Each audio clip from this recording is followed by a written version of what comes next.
Cool. Are we good? Yes. Yes. I haven't never used StreamYard before, but I've just started using it. So we'll see how this goes. Hopefully, I'm doing everything right. Oh, let me go ahead and jump off of that. Yes, I got one person watching, and it's probably me, but that's okay. Anyways, what's going on, guys? Welcome to another edition of the Narik Chase channel. I'm your boy Narik Chase, and in this video, we are going to be doing episode 87 of the Streamline podcast. Now, you have to forgive me. I've been sick the last 2 weeks, so I haven't really been able to put videos up. I hope you guys do enjoy the songs. I've been doing pretty well with the songs. I got a whole another album of stuff that I've been working on as well. Well, at least writing because I can't actually sing it or anything. But anyways, guys, we have a lot to talk about here on the Streamline podcast today. There's been so much stuff that's been just going on, and I'm happy to say that we're going to go ahead and just jump into it. Just got a whole list of things. Now, for those who don't know, I am a huge fan of Batman. I've enjoyed a lot of the movies. In fact, most movies I've actually liked. Most of the live action ones I've liked, except for the shitty ones that came out in the 90s. But anyways, the Batman, which is going to be featuring Robert Pattinson, is going to be dropping this year, and it's just been released that the runtime is going to be almost 3 hours. So what do you think? Is it a good idea? Is it a bad idea for this movie to be a 3 hour or really close to 3 hour movie? I personally think it's a good idea. I'm all for a movie taking its time to establish the story, establish the lore, establish the world. And it seems like a lot of these movies are just hitting these like close to 3 hour marks. And I think that they do a really good job of establishing characters, world, and setup. And I like that. Do I have an issue with the Batman doing it? No. The Batman is going to be doing its own thing, and it's going to potentially spark something new, given if this movie has been successful or not, which I'm hoping that it is, because I do like Robert Pattinson, and I do want to see his version of the character of Batman. But there's a lot of characters that need to be established. Batman himself, where is he at this point in his life? Catwoman's going to be in the film. Penguin's going to be in the film. Riddler's going to be in the film. Gordon is going to be in the film. So, and potentially might be other characters that might be introduced in this film, because this, again, I believe would actually potentially knock a bunch of spinoffs off. For those who don't know, they actually have confirmed that Colin Farrell, who plays the Penguin, is going to be getting his own spinoff series on HBO Max. I don't understand why so soon, but I think that's actually a pretty cool idea. So, what can we say about the runtime? Now, the runtime, I believe, fully is 2 hours and 55 minutes. But if we're taking out the end credits, it'll be 2 hours and 47 minutes. And it's supposed to release on March 3rd. I think this is, again, a swell idea. I think this is going to be pretty cool. I think it's going to be good and epic. And plus, I really want to see Zoe Kravitz in the Catwoman outfit. She is one of my Hollywood sweethearts. I love this woman. I know I'm married, but I'm letting you know, Zoe Kravitz, I'm your man. If you ever want to see, you know what I'm saying, you want to talk to your boy, you know what I'm saying. But jokes aside and everything, I think this is an interesting starting point for the Batman. And like I said, I have absolutely no problems with it. Now, the only other comic book movie that's longer than this one is the Avengers Endgame, which I believe is over 3 hours. Or it's somewhere there. It's over it, but not by much like that. But I think it's about 3 hours. I'm trying to think also, is the Dark Knight Rises, how long was the runtime for the Dark Knight Rises? Because that was a pretty long movie as well. So is it that this is the longest comic book movie, second longest comic book movie, which would be the longest Batman movie, of course. But then it's like, okay, what is the second long-running Batman movie? I don't know. So that's going to be pretty cool. Like I said, it's going to have world building, definitely character development, definitely. The trailer looks really intense. It looks like it's going to be some action. It looks like it's going to be a lot of detective work through Bruce Wayne's perspective, which I want to see that as well. Romance, action. It looks like it's just going to be a good, thrilling movie, and I definitely hope that it can deliver the goods, because the marketing behind this is just fierce. And plus, look, I know everybody gives Robert Pattinson and Kristen Stewart a lot of flack because of Twilight, but I gotta realize part of the reason Twilight was the way it was, unfortunately, was because the way the books are written. The books are written this way. The film was wrote this way. The director told the actors to act this way, and it wasn't necessarily because they can't act. Kristen Stewart and Robert Pattinson have both since then have just graduated to the next level of acting, not only in terms of just being better actors, but also their range, comedy, action, horror, thrillers, dramatic. They've both of them have expanded their sets, and I'm definitely greatly proud of them. I've been a fan of Kristen Stewart. I've been a fan of Robert Pattinson, and like I said, I'm glad to see that he's going to be the new Batman. Although that's not to say I don't want to see a good project from Ben Affleck, because he's a good Batman as well. Now, let's go on to the second topic of discussion. The live action Monsterverse television series is going to be on Apple TV Plus. Look, I don't know what's been going on with Legendary and HBO Max. I know it's been a really big clusterfuck because of them trying to be more exclusive to their HBO Max, them putting it out, their movies on HBO Max and not in the theaters. Of course, streaming services are the way to go these days, but at the same time, what potential money could have been lost because of it not being released in theaters? Because Godzilla versus Kong should have been in the theaters. It was still a good watch with some really bad writing, but it was still a good watch. But a movie like that, I can admit, should have been in the movies. Movies like, Transformers, Dark of the Moon, definitely deserves movie release. Avengers definitely deserves movie release. Justice League definitely deserves movie release. What's the one? The movie with the aliens, World of Worlds, definitely deserved like a movie release, which I mean, it did. But I'm just saying, because of the scope of the movie, because of how big the movie is, because of the budget and everything, Godzilla versus Kong should have been in the movies. So now, Legendary, that actually owns the rights to the whole Monsterverse, Godzilla, Kong, at this point, the various kaiju monsters, which they refer to them as Titans in the new Monsterverse series, coming out with a television series. Now, if you have not heard, they got an Alien series that's coming out. They've got a RoboCop series that's coming out, and I've actually thought that both ideas are pretty good, because that's a good way of actually delving into what's going on in the background with the characters, how early characters got to the point where they were, what is the setup of how things led to the present stage of RoboCop, what led to RoboCop, a RoboCop program and all of that stuff, the developers, the business, how all of that grew. Also with the aliens, how did these people actually find out about the xenomorphs? What are their motivations? What is all this military applications and stuff? Who is pushing this crap? Like interesting stories like that. And I do believe that this also has a potential to be very interesting as well. Now, they did mess up with one part that I don't like. Now, look, I know a lot of people didn't like,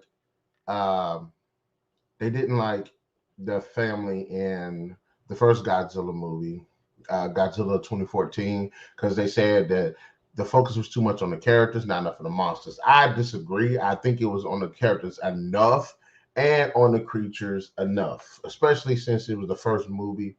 And sometimes better to have a show less than the actual too much of. So, anyways, there's that train of thought. And generally, as the series has gone on with Godzilla King of the Monsters, Godzilla versus Kong, Kong Skull Island, there's been varying degrees of success when it comes to the characters that are being in this film, that are being focused on, that are taking the focus from these giant monsters, which everybody wants to see. Uh, and to varying degrees, there are some characters that are pretty interesting. And I would say I think Kong Skull Island has the best, has about the best. I'd say between Godzilla 2014 and Kong Skull Island, they have about the best in terms of actually balancing characters with the Titans. But this, from what I've read, is supposed to focus on a family. And this family, I believe, is supposed, and this series, I think they say it's supposed to take place. From what I've read, is they made it seem like it's supposed to take place after Godzilla versus Kong, but the way that it's written makes it seem like it picks up after Godzilla 2014, or Godzilla 2014 basically let the world know that there was these giant titans in the world anyway. So I'm like, okay, well maybe it started there, and then they've been just kind of following what's going on. My thing is what's the play here when it comes to the family, because I'm not interested in. I don't want to see no family having to deal with none of this crap. I had to deal with that with Godzilla 2014, which was decent. I had to deal with Godzilla King of the Monsters, and you had to turn around and had to deal with Godzilla versus Kong with the family. And at this point, it's starting to feel a little bit like Jurassic Park, where every movie has a damn kids in it. So and it's interesting too. What is going to be the budget? How much? I see that they're going to focus on this family. They'll probably focus on inner workings of Monarch. And for those who don't know who Monarch is in the Monsterverse, they basically catalog the monsters and stuff like that. Work with like the military and governments to secure these creatures, figure out ways how to deal with them. Basically, just they're like the Overwatch of these monsters. So, like, what is the budget going to be? Are we going to see a bunch of military personnel? Are we going to see battleships? Are we going to see a bunch of giant monsters? Are we going to see some monsters? Again, I'm not against having a show focusing on humans doing all these big events and stuff, because I actually would like to see some of the stuff that was going on during the movie, but from like a different character's perspective, kind of like Agents of Shield to the MCU. I think that's how this film, I think the series will work better like that. Not really focusing on the family, but the organization and what they have to deal with. I think that'll be a much more interesting premise. But I'm interested in seeing it. Um, what's on the third subject on today's list? Um, Idris Elba in conversations for being the next James Bond. Now, a while ago, I did do a video about Idris Elba being the next Bond. I like Idris Elba. I think he's a good actor. I think he's talented. I think he's diverse. I think he has presence. I think the man is charismatic. I don't think he should be Bond. And that's for several reasons why. One, I'm not that guy that's like, okay, every time there's a popular character, we have to race bend it. I don't like that. Especially with a character that's kind of established. Bond is established to be a white guy. In Fleming described a white guy as James Bond. And at first I was like, okay, cool. I would like to see him because he's a good actor, but I don't want to see him be Bond. I'm going to make the same argument I made with Lashana Lynch. I don't want to see a black Bond. I want to see a character that is competent, skilled, knowledgeable, could be just as badass, could be just as suave as James Bond. Just make it different characters. Now, in No Time to Die, I was actually happy Lashana Lynch was her own character. And I like that, she was different from Bond's character. I like that distinction, but I don't. And I actually like the character. The only problem I had with the character was she didn't get enough screen time to me. But if we're gonna go and we're gonna talk about Idris Elba playing the next Bond, like I said, I don't want to see it. I don't want to see it. I want if he's gonna be the new in another James, if he's gonna be in a James Bond movie, I want to see him just be a different character. He could be a villain. He could be another agent. I don't want him to be James Bond. It's nothing against the man. And then another reason, besides the fact that I don't want him race bent, is Idris Elba is kind of in age. This man is 50 years old. And there's a lot of people out there that are 50 years old making movies, doing their thing, doing their own stunts, and actually can keep up. Hell, Craig does a fantastic job, and he's up in age, starting to get up there now, you know. But in No Time to Die, fantastic job. His Bond killed it. He kills it as Bond in all the movies. But it was nice seeing that he still had that edge in No Time to Die. But this is my thing. I haven't really seen Idris Elba play too many like physical roles like that. At least not nothing recent. The last movie I've seen where he was kind of physical was the Suicide Squad. And it wasn't like he was just fighting, doing moves and running and jumping off of stuff and doing crazy car stunts or anything like that. Nah, it was, yeah, I don't know. I don't know. Like I said, I like Idris Elba, but I don't want a black Bond.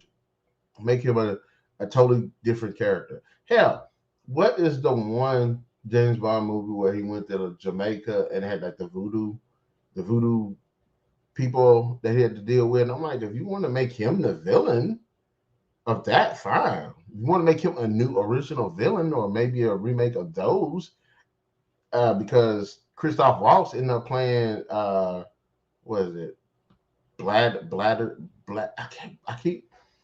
I forgot the dude, the bald-headed guy with the one eye. Like he ended up doing a redo of that character. So I can honestly see Elba actually playing one of the other villains. But as far as and not to say that it's confirmed. It's not to say that it's confirmed. Me personally, I want to see Henry Cavill play the role. Henry Cavill is terrific. He's a great actor. He has range.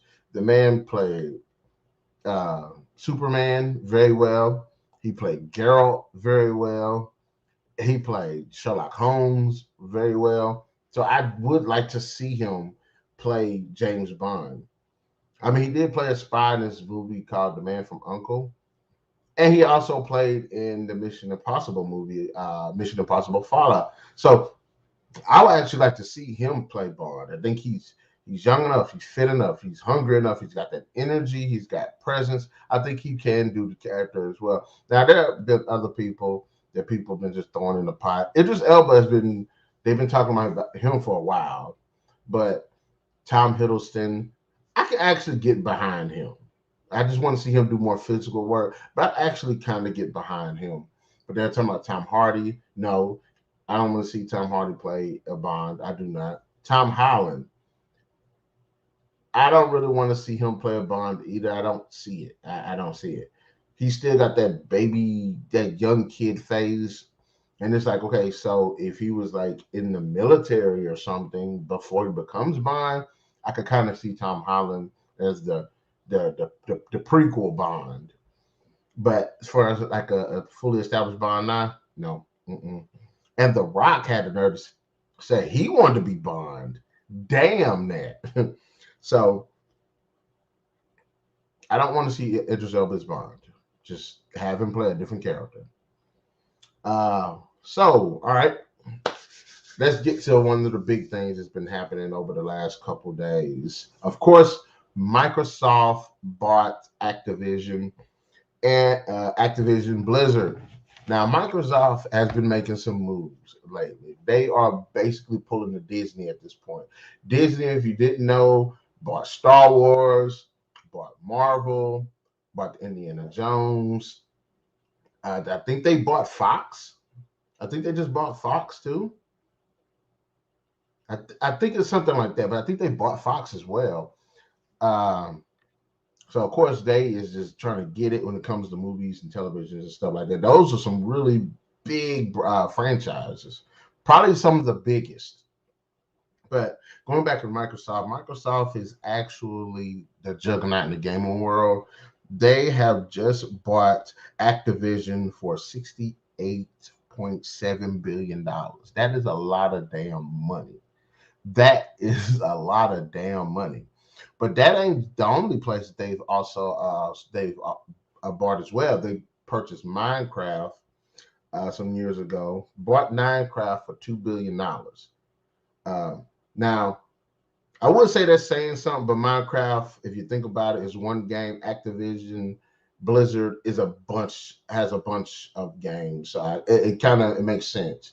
And it's like if you broke down Activision to each individual game, would they be like $2 million a piece? I don't know. Activision Blizzard got a lot of damn games, so but they also purchased Bethesda, and I believe this either last year or the year before.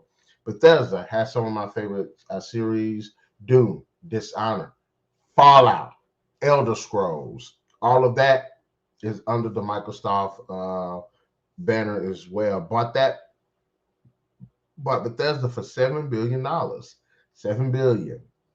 So they have been making moves. Now, Activision has been in the news for quite a while for several reasons, several times. And a lot of that has to do with the management, where it's just a toxic environment for the workers, sexual harassment, just all types of just like the management is over there just stupid. It doesn't make any sense for that company to be have that many franchises under their belt and just be doing all this stupid stuff. But for some reason they're doing it. And some reason they've been doing it for a while and getting away with it. But hopefully, uh, Microsoft. I haven't really heard too much about Microsoft. I haven't heard them having asshole managers like that are making stupid decisions. I haven't really seen them make bad decisions towards games that they're developing. I haven't really heard that that the actual people that work there are having problems being overworked or anything like that. So hopefully Microsoft's of purchase of the company actually helps Activision Blizzard, because I'm just going to name off what Microsoft owns at this point: Dishonored, Candy Crush, Fable, Forza, Perfect Dark, Gears of War, Age of Empires, Call of Duty, Diablo, Doom, Halo, Warcraft, StarCraft, Overwatch, Crash Bandicoot, Fallout, Killer Instinct, Banjo Kazooie, Conquer, Battletoads, Blur, Gun, Heroes of the Storm, Tony Hawk Pro Skater, Guitar Hero, Prey, Psychonauts, Elder Scrolls, Minecraft. And that's not even all of them. There's more. So, and this opens up so much because I like the competitiveness of it. You got the three juggernauts right now: Nintendo, Sony, Microsoft. Microsoft by far is the most powerful. Now, I end up doing a little bit of research, and hopefully I got this accurate. Now, Nintendo is valued at $71 billion. 71 billion. Microsoft just bought Activision Blizzard for 68.7 billion. That means they could buy Nintendo, but Nintendo not gonna sell, and I don't want them to. Competition keeps the market fresh, but Nintendo is valued at $71 billion. Sony's market cap is valued at 154 billion. So they could potentially buy Nintendo too as well. But Microsoft cap is at 2.3 trillion. Now, to be fair for Microsoft, it isn't just games. They have computers, they have programs, apps, technology. So they've got a big leap. Sony is into movies. Sony's got technology as well. Sony's got games. So that's why Sony's pretty big. Nintendo's pretty much got just games. No, Nintendo's got more. They've got anime. They've got some anime. They've got some movies. They mostly known for the games. They got systems. Each one got the systems and stuff. But it's different from like Sony having TVs, Microsoft having TVs, Microsoft producing computers, Sony producing computers. Nintendo don't really do, at least not that I know of, anything like that. But trillion. If Microsoft wanted to, they can buy damn near they can. It seems like they can buy pretty much every game company in the damn world, pretty much. Okay, they got money. But let's just talk about this. A very something that's helping Microsoft out at the moment. Now, recently there is a Game Pass. Game Pass, for those who don't know, is basically they just you just pay for a subscription every month. It's cheap. It's $5. You get access to all their games. And with the acquisition of Activision Blizzard, they've got even more games to put on it. Now, Game Pass is pretty much the way to go for Xbox. Microsoft is actually raking in pretty good with it, with the continued Game Pass. Me, I'm a Microsoft Gold person. I like to buy my subscription for a whole year and get it out the way. I like Game Pass. I don't really, but I don't like it because at the same time, it's like, okay, if I don't have $5 to put down on it, or if I need to budget my money, guess what? I can't really, I can't access the damn games that I got on there, which isn't a problem. I prefer to actually buy my own games, download them, and then if I want to play them, regardless if I have internet, regardless if I have Xbox Live, regardless if I have Xbox Game Pass, I should be able to play my own game. I'm that type of guy. I want to own my games. But having said that, in terms of Nintendo, Sony, they need to get on board with it. Get on board with like Xbox and get on the Game Pass, because I think that is the trump card that Xbox has, and it's working. Now, Sony has the PlayStation Network. From what I can see, I don't see what the issue is with PlayStation Network. PlayStation has a lot of great titles. A lot. They have a lot of franchises. At this point, I would say they would have as many franchises. I would say they have probably as many franchises as Microsoft. And I would say Nintendo has probably about the same amount as well, because they incorporated Sega games and stuff like that. So all of these companies have large libraries of games, regardless if they've developed it or if they required an acquisition. They own it. They each one have their thing that they're doing. But I gotta say, I am impressed with Microsoft on this one. Microsoft is doing this thing. We've had issues with the Fallout 76. Hopefully, they can get Fallout, the next Fallout game rolling. Hopefully, they get the next Elder Scrolls game rolling. Hopefully, they can get the next Dishonored. Hopefully, they can fix Call of Duty. So all I can say is, damn, just keep doing your thing, Microsoft. Keep doing your thing. Let's go ahead, get on to the next subject. Now, I'm not a Fantastic Four fan like that. I like Johnny Storm. I think he's pretty cool. I like the Thing. I like Susan Storm. I think she's pretty cool. Mr. Fantastic is probably my least favorite character. I don't really find him interesting at all. Yes, his powers is cool, but to me, he's not an interesting character. But Doctor Strange 2. There's been some rumors that have come out and since said that John Krasinski, most people know him as Jim from The Office, Jim and Pam. Also, he played in the Jack Reacher, or is it Jack Ryan? See, the Jack Ryan or the Jack Reacher series that was streaming. I'm trying to think. Was it on Amazon? I think it was on Amazon. I'm not sure.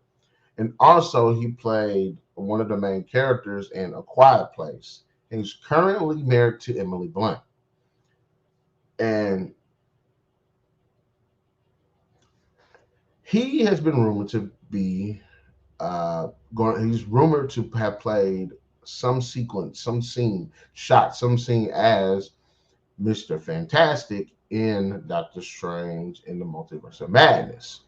Now, whether this is true or not sure. There's a lot of rumors going around. There's a lot of fake rumors going around. There's a lot of stuff that's just getting mixed up in it. It could be a thing. It could not be a thing. I'm not sure. After all, Andrew Garfield spent like a year saying he was not going to be in the Spider-Man No Way Home, and he was one of the best things about it. But going back to John Krasinski, I actually like him. I think he's talented. I think he's diverse. I think he's got range. And I really enjoyed A Quiet Place. I thought that was a really good movie, especially I think that was his directorial debut. And if it was, great movie. Great movie. Man seems really, really talented. Him being Mr. Fantastic, I can actually see it. And I think I would actually be more open to watching it if or more open to the character if he actually portrayed the character. So I'm not really too much of a Doctor Strange fan. The first movie was okay, and the Doctor in the Multiverse of Madness, I'm like, okay, we'll see how. I'm not okay. The multiverse aspect of the MCU doesn't really excite me the way it excites a lot of other people, and the reason why is it feels like a gimmick to me. Now, I did say I liked Spider-Man No Way Home. And this is just on the side note, but I'm trying to make a point. I did not like the whole multiverse thing. I think it was sloppy. I think it was poorly written. I don't think it made any sense. It felt like just a cheap way to get rid of one story instead of dealing with that one story while just making cameos. And I kind of feel that same way about the Flash movie, bringing back Michael Keaton. Like Michael Keaton, Batman, don't want to see an 80-year-old Batman. I don't want to see that shit. It's disgusting. But I feel like if he's in this film and there's just a couple of scenes or something like that, it feels like that. It feels like so now we just making movies just to just do cameos. I don't want to see a cameo of this guy. This man, if he plays like a significant role, fine, but I don't want to see him for just a whatever he's in the movie for. I think if I want to see him, if he's in the movie for a significant amount of time and he actually contributes to the story, fine. But just to have like a scene or two in a minute, I'm not interested in seeing it. But I will say this: I did hear someone talking about it, and they did say that they could possibly have Sue Storm in it. Sue Storm in it could possibly be played by Emily Blunt. I can actually see that. And plus, like I said, I think these two actually have really good chemistry, especially since they're married. And it would be nice to see that. I don't want to see it as a cameo, but I think it would be nice to see that. So there's only been 3 live action Mr. Fantastic. In the 1994 film, he was played by Alex Hyde White. That was a shitty movie. Eoin Gruffudd played Mr. Fantastic in the 2005 and the 2007. Didn't really like him. He did not offer, and he didn't make the character interesting. He just felt boring. I didn't like him. But Miles Teller played him in the 2015 reboot. I actually liked him. Probably because he actually fought in the movie, and possibly because he was actually interesting. But I don't know. I'm interested to see what they got going on. Uh, What? I funny message. But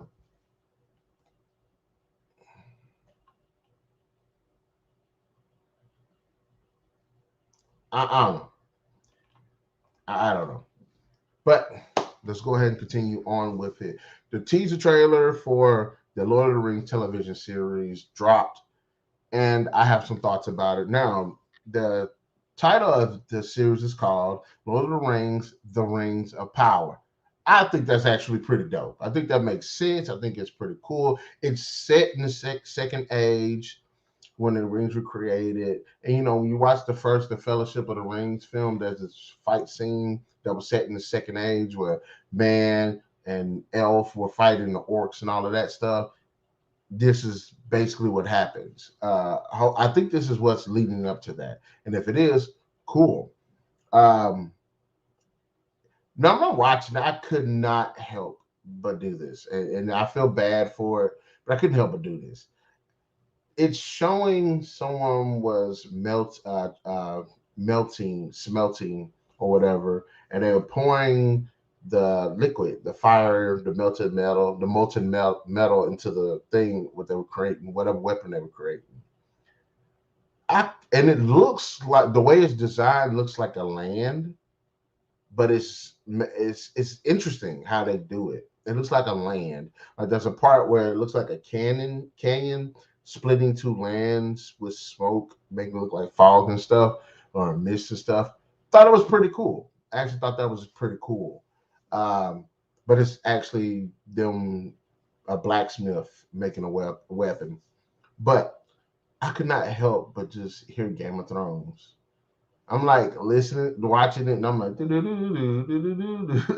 I'm like, and I kept trying not to, and maybe because of the epic feel of Game of Thrones, and when you think of Lord of the Rings, and you look at the lore itself, the films, the games, and you know how big and expansive it is. It's just, you can definitely feel that energy, and I'm like, yeah, this kind of reminds me of Game of Thrones. It does. It just does. I cannot help it. I have to admit, Game of Thrones is all I saw.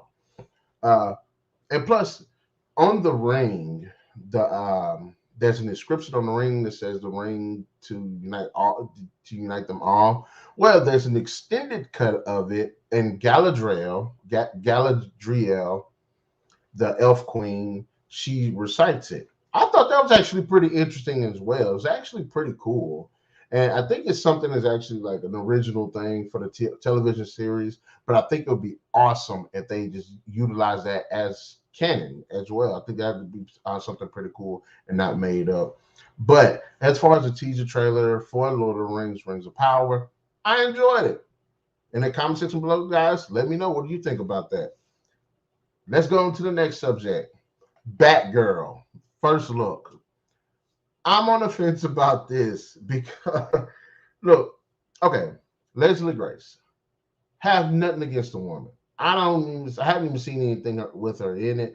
From what I can hear, she's talented. She can do her thing. She's a good actress. Okay, cool. I ain't got nothing against her or anything like that. But I will say this: I don't want no Dominican playing no Batgirl, and it goes back to what I was saying about Idris Elba playing Bond. He's an established character. I don't want to see a black Bond, just like I don't want to see a Dominican Barbara Gordon. Now, to some extent, I'm open to stuff like this. To some extent, I'm open to certain things if the story can support it. Me, I didn't have an actual issue with Johnny Storm being black in the 2015 remake of the Fantastic Four because they managed to actually spin it in a different way and it made sense. As far as Leslie Grace playing Batgirl, Barbara Gordon, I'm on the fence about it. It feels like they're just been in the character just to do it.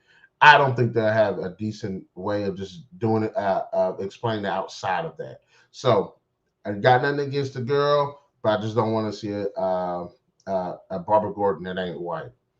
But let's talk about her costume. Her costume, I'm on the fence about because I like my comic book movie costumes. I don't mind them to be reminiscent of what they look like in the comics, but let's just be real. Most comic book outfits in the comics look ridiculous. They look stupid. They look like people just wearing spandex with no armor or protection under it and stuff like that. That's the difference between the Batman outfit and the Batman the animated series and the Batman outfit that you see in Batman Arkham Asylum. It looks armored. It looked like he could take a couple of bullets to the chest. It looked like he could take impact. In the animated series, it don't. In the comics, it don't. So her outfit looks like an adaptation. It looks like a live adaptation of her suit from the comics. And to be more specific as well, the suit from the original 1960s Batman show, the original Batgirl name was Yvonne Craig. She played Batgirl in that show, and this suit looks like a better adaptation of that suit. And then like, okay, it does look cool. It does have some gear on it. It does have like a utility belt. It has a holster. It looks like I like superhero outfits to look like tactical, like they make sense.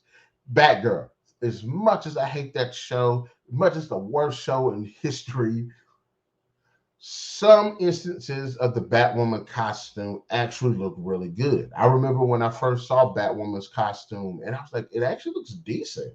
Doesn't look shitty. Now, since season 2 and 3, it looks like absolute dog shit.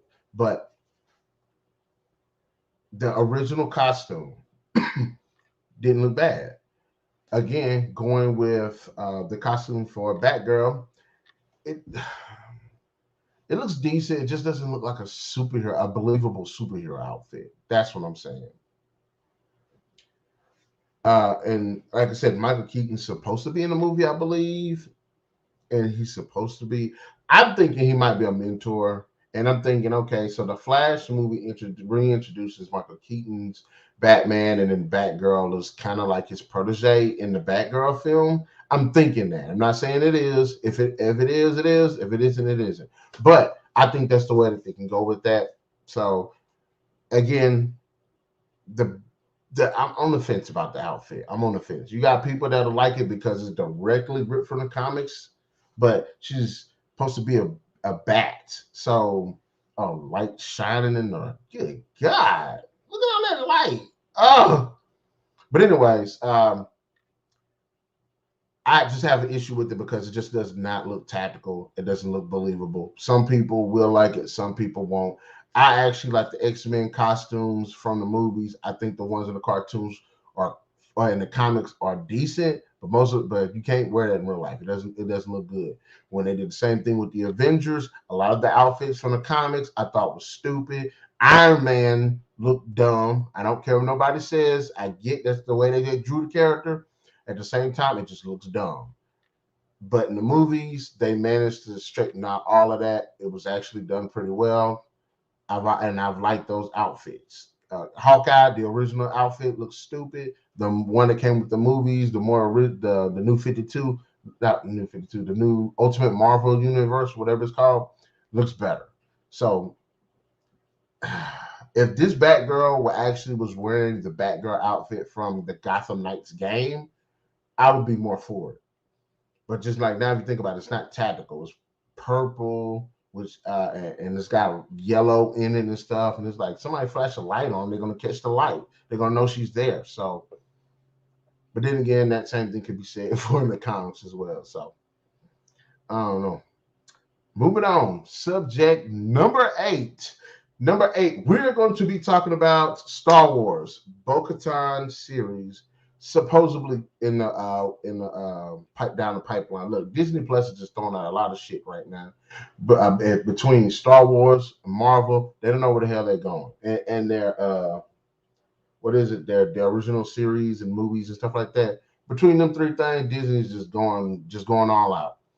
Bo-Katan was one of the better characters I liked in The Mandalorian. She was the leader of the Mandalorians, the queen of them, I guess you can say. And she was one of my favorite characters. She was played by Katie Sackhoff. I like Katie Sackhoff. she's one of my Hollywood sweethearts as well. I got a lot of Hollywood sweethearts. I've already said that Zoe Kravitz in the Batman is one of them, at least in this video. And now we've got Katie Sackhoff. For those who don't know, she played in Battlestar Galactica, I believe it was called. But I can't believe I told y'all that because I never actually sat down and watched it. But I think she was one of the main characters in it. I just remember her from Riddick and a couple other movies. What was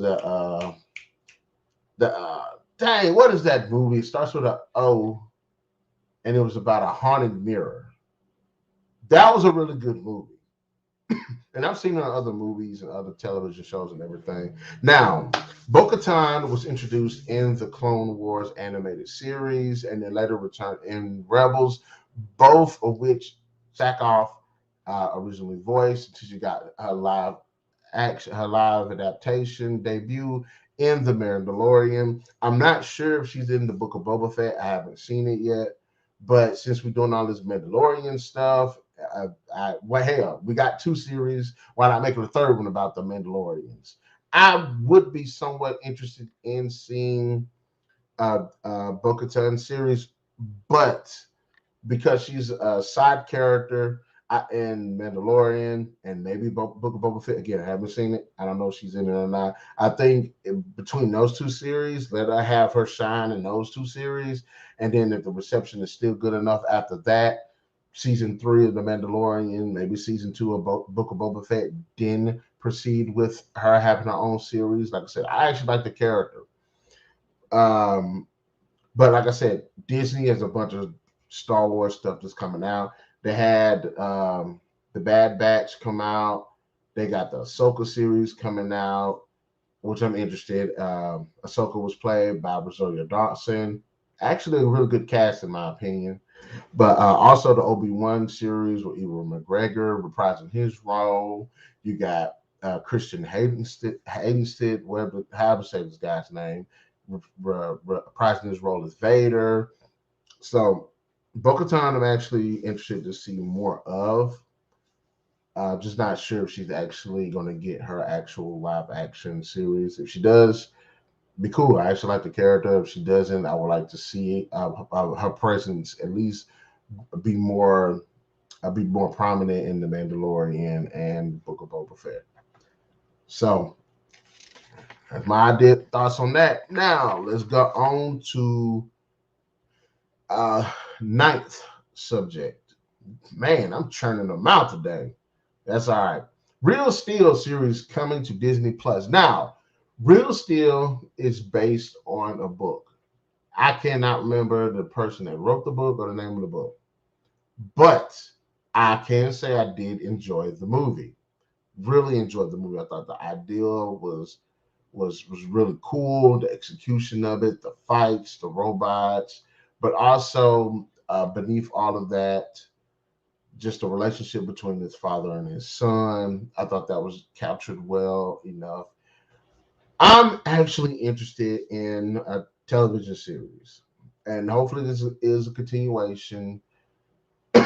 Maybe it could be a build-up prequel series, or it could be just again a sequel series to the film. I think it's an interesting concept. I would like to see more. For one, I want to see more of the world and how all of this, the robotics and stuff, has affected the world. I want to see more of the sport itself, more diversity of the machines in the sport.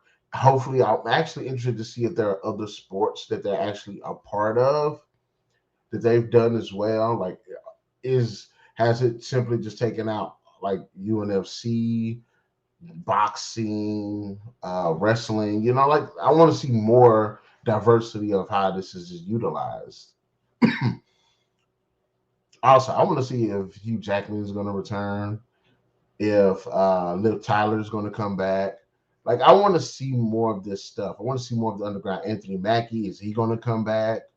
I'm interested in it. I could potentially see this series being, I can actually see it being more of like the movie where it's kind of like an underdogish type thing, where somebody finds this unassuming robot and then it raises that robot to prominence while developing their own self and building their own life. I think that's really interesting. I think that's really interesting. I don't have really much to say on it. I didn't really do too much research on it, but I am interested to see where they can go with this.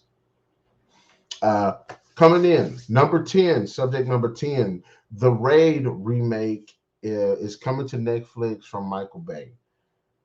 I'm on the fence about this because the Raid is something you don't need to make a remake on. The Raid is something you could have just made a sequel.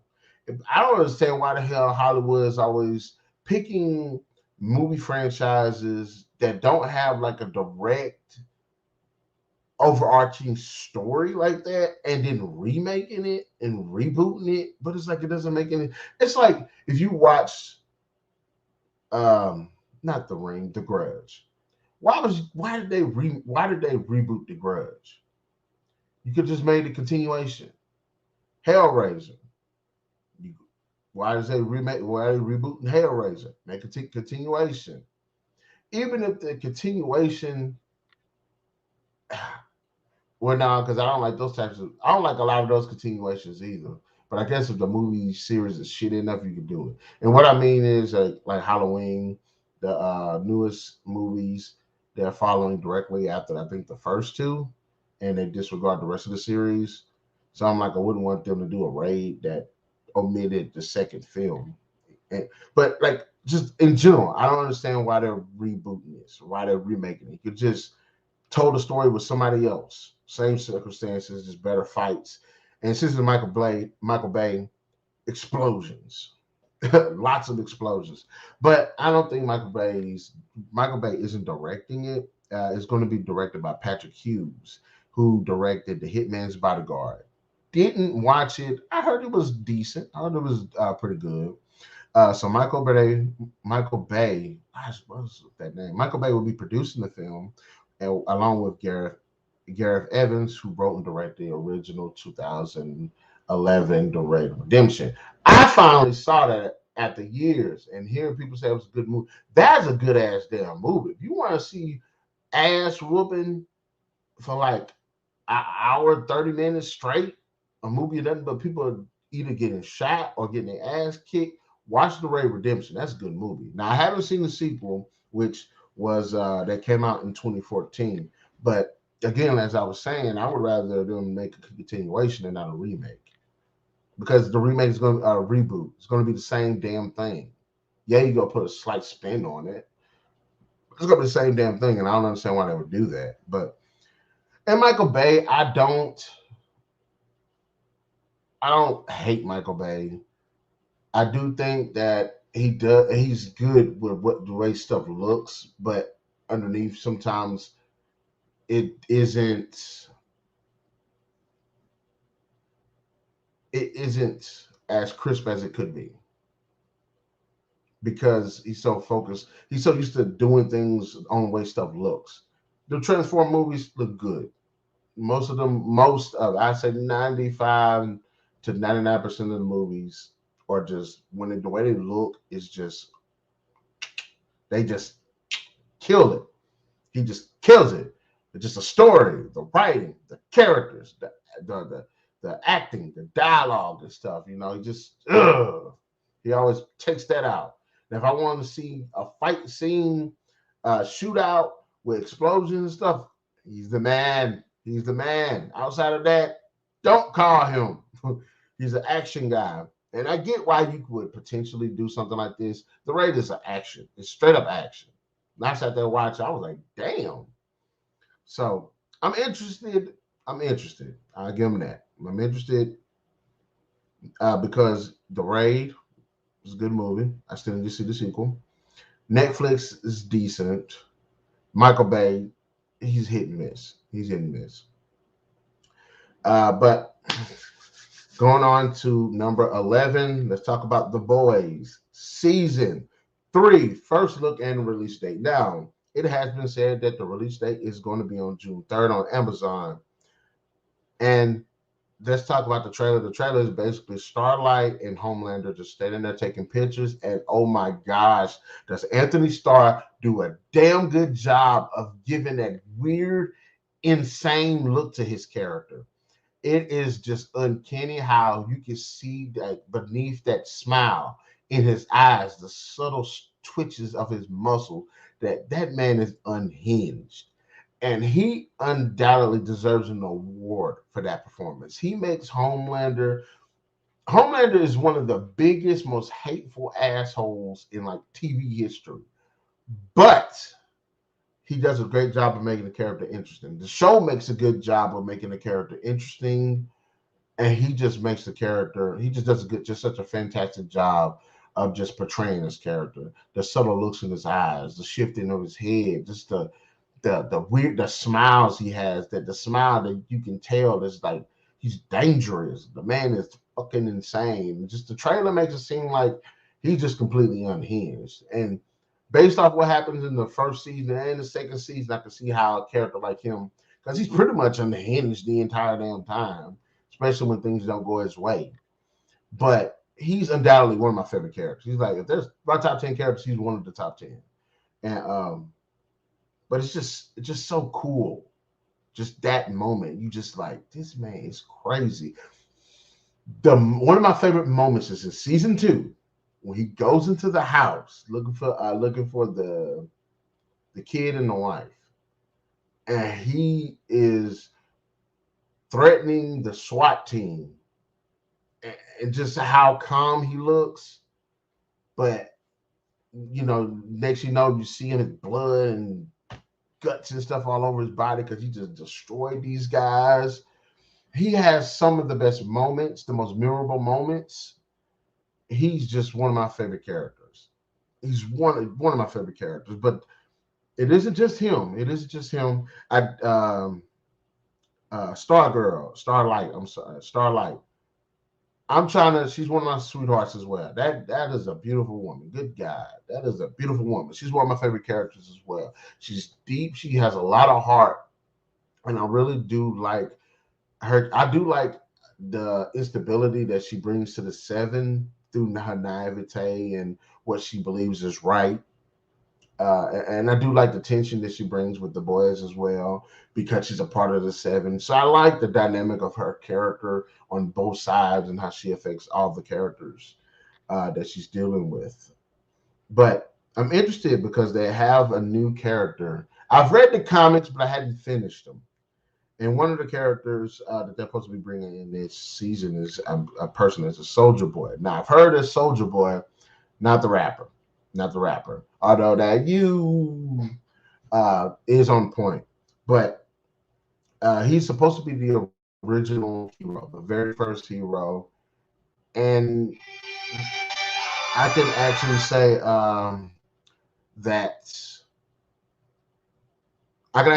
that I'm interested because he's supposed to be the Captain America of the universe. He's supposed to be played by Jensen Ackles, who played Dean, I believe, in Supernatural. I never watched Supernatural, so I can't really. Well, I did. I watched a couple of episodes. I haven't sat there and just watched the series. I haven't watched the full story or anything like that. But give me 1 second, guys.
Sorry about that. Talk to the missus. She's getting ready to come home. She's gonna cook. You're gonna eat some dinner. Well, at least I am. Anyways, I wanted to finish it off with the Moon Knight trailer, but I can definitely talk about that later. I wanted to give a little bit more insight and information into Moonlight. But I did want to say The Boys is definitely one of the best comic book shows to ever come out. It's definitely got a lot going for it. Deep character study, really good. It's got humor. It's got horror. It's got action. It's got drama. It's got thrilling elements. It's just a great show. It's very disturbing. Very disturbing. Ooh, I like it. But I'm interested to see it. This the Soldier Boy, Jensen Ackles. I'm interested to see what he's got to bring to it. Because honestly, the only series I've actually seen him in consistently was in Smallville. But so I want to get more into his acting, especially giving his praise that he got from Supernatural. But I'm interested in who the Soldier Boy character too. Is he truly like Captain America, and how they're going to work his story? But also just want to see more about what the boys are in there and at this point, or what's going on, what the seven are at this point, the new characters that are going to be introduced, especially my boy Homelander. But like I said, Moon Knight trailer. I'm not even worried about that. But I will ask you guys this in the comment section below. Let me know, what are your thoughts about the many subjects that we talked about here today. I really enjoyed it. I'm using StreamYard. I think it's really cool. I think this is going to be the way for me to be going. And I'm going to be making this a habit every Sunday. We're going to be throwing this Streamline podcast up. If not, I will let you guys know. But we're always putting up videos every weekend, Saturday and Sunday. So y'all guys stay tuned for that. Be sure to hit that like, share, subscribe, and the notification button to get the best of what we got going on this channel. And to the next video. Catch you guys later.